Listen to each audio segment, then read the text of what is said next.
Thar റോക്സിൽ CarPlay disconnect ആകുന്ന ഇഷ്യൂവിന് ഞാൻ ചെയ്തിരിക്കുന്ന പെർമനൻറ്റ് സൊല്യൂഷൻ എന്ന് പറഞ്ഞു കഴിഞ്ഞാൽ അത് നേരെ വയർഡ് കാർപ്ലേയിലേക്ക് സ്വിച്ച് ചെയ്തതാണ്. ഒരു ജെനുവൻ കേബിൾ വാങ്ങിക്കുക, USB to C അല്ലെങ്കിൽ USB to ലൈറ്റ്നിങ്, ഒരു ജെനുവൻ കേബിൾ വാങ്ങിക്കുക. ജെനുവൻ കേബിൾ വാങ്ങിച്ചതിന് ശേഷം ജസ്റ്റ് വണ്ടിയിലേക്ക് എൻ്റർ ആകുമ്പോഴേ അതിൽ പ്ലഗ് ഇൻ ചെയ്ത് വെച്ച് കഴിഞ്ഞ് കഴിഞ്ഞാൽ പിന്നെ ഒരു ഡിസ്കണക്ഷൻ ഇഷ്യൂസ് പിന്നെ നമുക്ക് ഫേസ് ചെയ്യത്തില്ല. അതല്ല എന്നുണ്ടെന്നുണ്ടെങ്കിൽ പിന്നെ നമുക്ക് ചെയ്യാൻ പറ്റുന്ന കേസ് എന്ന് വെച്ച് കഴിഞ്ഞാൽ ഇൻഫർടൈൻമെൻറ്റ് ഓണായി കഴിയുമ്പോഴത്തേക്കും ഇതിൻ്റെ സെറ്റിങ്സ് ബട്ടണിൽ ഫ്രീക്വൻ്റ് ആയിട്ട് ടാപ്പ് ചെയ്തുകൊണ്ടേ ഇരിക്കുക. അപ്പോൾ ഇതൊരു എൻജിനീയറിംഗ് മെനു എന്ന് പറഞ്ഞിട്ടൊരു ഇതിലേക്ക് പോകും. ഈ എൻജിനീയറിംഗ് മെനുവിൽ നമുക്ക് നോക്കിക്കഴിഞ്ഞാൽ അറിയാൻ പറ്റും സോഫ്റ്റ്വെയർ എന്താണ്, നമ്മളുടെ കറണ്ട് സോഫ്റ്റ്വെയർ എന്താണ് എന്നുള്ളത്.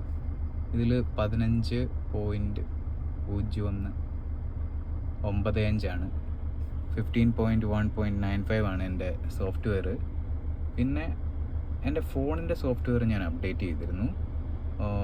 കാർപ്ലേയുടെ ഒരു മേജർ അപ്ഡേറ്റ് വന്നത് 26-ലാണ്. iOS-ൻ്റെ സോഫ്റ്റ്വെയർ വെർഷൻ 26 ആയതോടുകൂടി കാർപ്ലേ ഡിസ്കണക്റ്റ് ആകുന്ന ഒരു ഇഷ്യൂ ഓൾമോസ്റ്റ് സോൾവ് ആയി. പിന്നെ ഇതുവരെ അങ്ങനെ വയർലെസ് കാർപ്ലേ കണക്റ്റ് ആകാത്തതോ ഡിസ്കണക്റ്റ് ആകുന്നതോ ആയിട്ടുള്ള ഇഷ്യൂസ് പിന്നെ ഫേസ് ചെയ്തിട്ടില്ല. പിന്നെ നമുക്ക് ചെയ്യാൻ പറ്റുന്ന ഒരു കാര്യം, പർട്ടിക്കുലർ ലൊക്കേഷനുകളിൽ എനിക്ക് കിട്ടിയിട്ടുണ്ടായിരുന്നു ഈ പറയുന്ന പോലെ ട്രാൻസ്ഫോർമർ, അതല്ലെന്നുണ്ടെങ്കിൽ ഹൈ വോൾട്ടേജ് ലൈനുകൾ, കൺസ്ട്രക്ഷൻ നടന്നുകൊണ്ടിരിക്കുന്ന സ്ഥലങ്ങളിൽ, അങ്ങനെ ഇൻഡസ്ട്രിയൽ എക്യുപ്മെൻറ്റ്സ് ഉള്ള സ്ഥലങ്ങളിൽ, ജനറേറ്റേഴ്സ്, അങ്ങനെയുള്ള പല സ്ഥലങ്ങളിലും ഈ പറയുന്ന പോലെ വയർലെസ് കാർപ്ലേ ഡിസ്കണക്റ്റ് ആകുന്ന ഇഷ്യൂസ് നോട്ടീസ് ചെയ്തിട്ടുണ്ടായിരുന്നു ഇനീഷ്യൽ ടൈമിൽ. അത് സോഫ്റ്റ്വെയർ അപ്ഡേറ്റ് കൂടി പിന്നെ ആ ഒരു പ്രശ്നമേ ഇല്ലാതായി.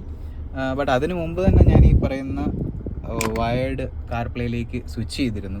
കംഫർട്ടബിൾ ആണ്, ഫോണും ചാർജ് ആകും. വയർലെസ് ചാർജർ ഉണ്ടെന്നുണ്ടെങ്കിലും വണ്ടിയിലേക്ക് കയറുമ്പോഴത്തേക്കും നമ്മളത് നേരെ പ്ലഗ് ഇൻ ചെയ്യുന്നതോടുകൂടി പിന്നെ അതങ്ങനെ അങ്ങ് വർക്ക് ആയിക്കോളും. വൈഫൈ ചാനൽ ID ചേഞ്ച് ചെയ്യാനായിട്ട് വൈഫൈ സെറ്റിങ്സിൽ പോവുക. വൈഫൈ സെറ്റിങ്സിൽ പോയി കഴിഞ്ഞാൽ ആക്സസ് പോയിൻ്റ് ഓൺ ആയിരിക്കും. ദെൻ ബാൻഡ് സെലക്ഷൻ നിങ്ങൾക്ക് കാണാം 5 GHz. Then security WAP 2 WAP 3 ആണ്. താഴേക്ക് പോയി കഴിഞ്ഞ് കഴിഞ്ഞാൽ ചാനൽ ID 36 ആണ്. ചാനൽ ID 36 ആണ് ഇപ്പോൾ കറൻ്റ്ലി ഇതിൽ കിടക്കുന്നത് 36 ആണ്. അതിവിടെ മോഡിഫൈയിൽ ക്ലിക്ക് ചെയ്തിട്ട് നമുക്ക് ചേഞ്ച് ചെയ്യാം. 157 ആണ് നമ്മളുടെ AX വേരിയൻറ്റുകൾക്ക് യൂസ് ചെയ്യാൻ പറ്റുന്നത്. ദെൻ MX വേരിയൻ്റ് ആണെന്നുണ്ടെങ്കിൽ അതിൽ 36 യൂസ് ചെയ്യാം.